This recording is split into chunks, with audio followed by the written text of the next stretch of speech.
పరిణామంతో పాటు మీకు గుర్తుందో లేదో కుటుంబ రాజకీయాలేంటి, వారసత్వ రాజకీయాలేంటి, ప్రజల నుంచి పుట్టాలి నాయకులు అన్నాడు. నాకు అర్థం కాల, ఒకటి నుంచి ఒకటి పుట్టారని ఎవరు? అదేమంటే ప్రాణత్యాగం చేయడానికి నేను సిద్ధం అన్నాడు. ప్రాణత్యాగం చేయడానికి సిద్ధం అంటాడు, ఎమ్మెల్సీ సీటు ఖాళీ అయితే మాత్రం అన్నగించుకుంటాడు. ఏంది ఇలాంటి అవకాశవాద రాజకీయాలు చేస్తున్నటువంటి వ్యక్తి ఇవాళ పవన్ కళ్యాణ్ గారు పిఠాపురం సాక్షిగా ఇవన్నీ నిరూపణ అయినాయని కూడా ఈ సందర్భంగా నేను చెప్పదలుచుకున్నాను. ఇకపోతే ఇక వేదిక మీదండి చాలా మంది మాట్లాడారు. ముఖ్యంగా మా పార్టీ నుంచి వెళ్ళిన వాళ్ళు ఉన్నారు కొంతమంది. మా పార్టీలో ఉండి మా పార్టీ నుంచి బయటికి వెళ్లిన వాళ్ళు ఇక దీన్ని ఇష్టం వచ్చినట్టుగా ఉపయోగించుకునే కార్యక్రమం చేశారు. బాలినేని శ్రీనివాసరెడ్డి గారు, వాట్ ఈజ్ హిస్టరీ నాకు బాగా తెలుసు. నేను శాసనసభ్యుడు అయినప్పుడు ఆయన శాసనసభ్యుడు కాదు. సుబ్బారెడ్డి గారికి బంధువు. అందువల్ల వైఎస్ఆర్ కాంగ్రెస్ పార్టీలోనూ ప్రిఫరెన్స్ ఇస్తే రాజకీయాల్లోకి వచ్చి ఎదిగి పెద్దవాడై మొత్తం రాజకీయాన్ని చేసి ఇవాళ అలిగి వెళ్లి ఆయన దగ్గర చేరాడు. చేరావు మాకేం అభ్యంతరం లేదు. రాజకీయం అధికారం కోసం పార్టీలు మారేవాళ్ళు 300 మంది చూసాం, దాంతో నువ్వు ఒకటివి. వాడు అంటాడైనా నా ఆస్తులన్నీ కూడా నాశనం చేసుకున్నాను, బోలె డబ్బులు తగలేసుకున్నాను, నా దగ్గర నుంచి జగన్మోహన్ రెడ్డి గారు దోపిడీ చేసి ఆస్తులు లాక్కున్నాడు అనేటువంటి మాట మాట్లాడుతున్నారు. అసలు సిగ్గేలా లేదమ్మా. ఎక్కడ పోగొట్టుకున్నావు నీ ఆస్తులు? ఎక్కడ పోగొట్టుకున్నావు అక్కడ ఎదుక్కో, ఇక్కడ కాదు. ఎక్కడో పోగొట్టుకుని ఉంటావు నువ్వు, అక్కడ ఎదుక్కోవాలి. చాలా మంది చెప్తా ఉన్నారు ఎక్కడెక్కడ పోగొట్టుకున్నావో, అక్కడికి ఎదుక్కోవాల్సింది పోయి ఇవాళ పిఠాపురం సాక్షిగా నేను అన్ని నిజాలు చెప్తాను అని జగన్మోహన్ రెడ్డి గారి మీద అవాకులు చవాకులు పేలుతున్నారే, గుర్తుపెట్టుకోండి. దానివల్ల మీకేదో పెరుగుతుంది అనుకోకండి, దానివల్ల మీ క్యారెక్టర్ డౌన్ అవుతుంది. మీరే కాదు, సాయిరెడ్డి గారితో కూడా చెప్తున్నా. సాయిరెడ్డి గారు, శ్రీనివాసరెడ్డి గారు, మీ ఇద్దరికీ అన్యాయం జరిగింది వైఎస్ఆర్ కాంగ్రెస్ పార్టీలో అంటే ఇంకేం చెప్పాలి నేను అర్థం కాల. మీరేగా మొత్తం అంతా ఏలింది. జగన్మోహన్ రెడ్డి గారు ఆ చెవిలోనూ ఈ చెవిలోనూ చేరినటువంటి వ్యక్తులు మీరు ఇవాళ మీకు అన్యాయం జరిగిపోయిందనేటువంటి మాటలు మీరు మాట్లాడుతున్నారు జనసేన వేదిక మీద. వారికి ఎట్టాకు సిగ్గు లేదు, మీకు సిగ్గు లేదు, సిగ్గు లేకుండా మాట్లాడుతున్నారు. అయ్యా పవన్ కళ్యాణ్ గారు, ఇలాంటి వారిని నమ్మి నువ్వు రాజకీయాలు చేస్తే శ్రీమద్ రమారమణ గోవింద్ అనే విషయాన్ని కూడా గుర్తుపెట్టుకోమని మనవి చేస్తున్నాను. దాంతోపాటు ఇంకొక ఆయన ఉన్నాయండి, మా దగ్గరే ఉన్నాడు మొన్నటి దాకా. నేను టికెట్ ఇవ్వకూడదు అక్కడికి వెళ్ళాడు. ఆయన మాట్లాడుతున్నాడు, జగన్మోహన్ రెడ్డి గారి గురించి మాట్లాడుతున్నాడు. రాజశేఖర రెడ్డి గారి దయా దాక్షిణ్యాల వల్ల పార్లమెంటు సభ్యుడైనటువంటి వ్యక్తి, జగన్మోహన్ రెడ్డి గారి దయా దాక్షిణ్యాల వల్ల పార్లమెంటు సభ్యుడైనటువంటి వ్యక్తి ఆయన మాట్లాడతాడు. పులివెందులకు ఎక్కువ కడపకు తక్కువ అన్న జగన్మోహన్ రెడ్డి గారు. ఆయన బొమ్మ పెట్టుకుని గెలిచినటువంటి నువ్వు ఇవాళ దరువు కొట్టే కార్యక్రమం చేస్తా ఉన్నావు. గుర్తుపెట్టుకో, నీ జీవితం మొత్తం అందరికీ తెలుసు. ఏదో వేదిక దొరికింది కదా అని రెచ్చిపోవద్దు, పిచ్చి పిచ్చిగా మాట్లాడొద్దని కూడా మనం చేస్తున్నాం. ఇప్పుడు ఇలాగే ఉండదు సార్, 4 సంవత్సరాలే. 4 సంవత్సరాల పరిస్థితులు మారతాయనే విషయాన్ని కూడా గుర్తుపెట్టుకోండి.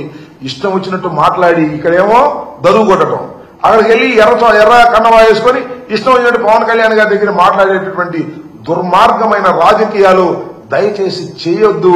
అలా చేశారా మీకు భవిష్యత్తులో నూకలు మిగలవని కూడా ఈ సందర్భంగా నేను చెప్పదలుచుకున్నాను.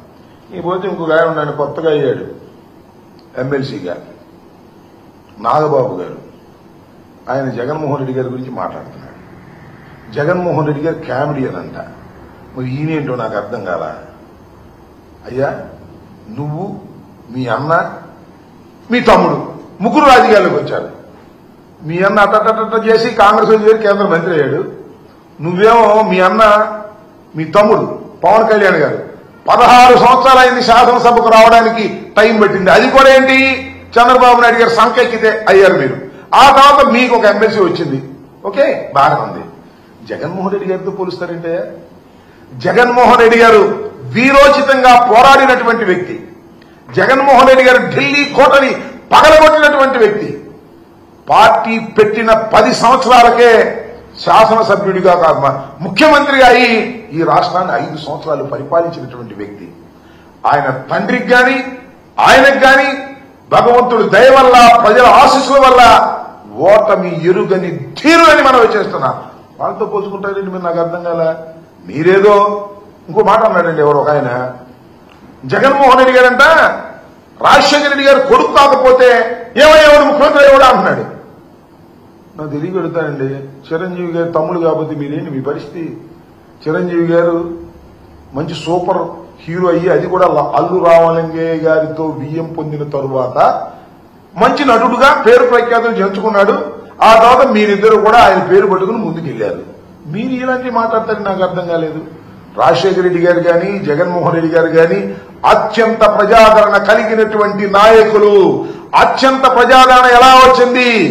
ప్రజలకు సేవ చేయడం ద్వారా వచ్చింది తప్ప సినిమాలో నటించడం ద్వారా వచ్చినటువంటిది కాదు అనేది కాస్త అన్నదమ్ములు ఇద్దరు తెలుసుకుంటే మంచిదని మనం చేస్తున్నా. ఇవాళ నాగబాబు గారు రెచ్చిపోయి మాట్లాడుతూ ఉన్నాడు. పాపం ఆయన కూడా ఏదో అన్నాడు, ఈయనకి టికెట్ ఇచ్చి వెళ్ళిపోయిన ఆయన కూడా ఏదో అన్నాడు తెలుగుదేశం ఆయన్ని. ఇలా పిచ్చి పిచ్చిగా మాట్లాడడం వల్ల ఏమి ఉపయోగం లేదు. మీరు అడ్డదారిన రాజకీయాల్లోకి వచ్చిన వారు, ఎవరి సంఖ్య ఎక్కి రాజకీయాలు చేస్తున్న వాళ్ళు, మీకంటూ ఒక ప్రత్యేకమైనటువంటి సిద్ధాంతాలు లేనటువంటి వ్యక్తులు మీరు ఇవాళ మాట్లాడుతున్నారు. వస్తారు జనం, అధికారం ఉంది, డబ్బు ఖర్చు పెట్టారు, సినిమా గ్లామర్ ఉంది, వస్తారు జనం, అధికారం ఉంది కదని.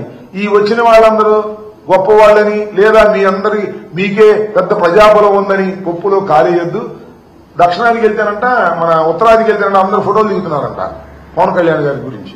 అందువల్ల అక్కడ కూడా నాకు బ్రహ్మాండంగా ఉంది, ఈ షణ్ముఖ వ్యూహంలో నేను ముందుకెళ్ళిపోతాను, దక్షిణాది మొత్తం నాదే అనుకుంటాడు. అక్కడికి వెళ్ళిన ఫోటోలు దిగుతారు సినిమా యాక్టర్, అందరూ ఎక్కడికి వెళ్తే ఏమైనా ఫోటో అన్నీ అంటారు. ఇక నీ అభిమాని అయిపోతారా?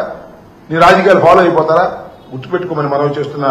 ఈ విధంగా పవన్ కళ్యాణ్ గారు జనసేన పార్టీ దిశ లేకోకుండా నిన్న నిర్వహించినటువంటి ఈ జయకేతనం జనం బాగా వచ్చారని అంటున్నారు.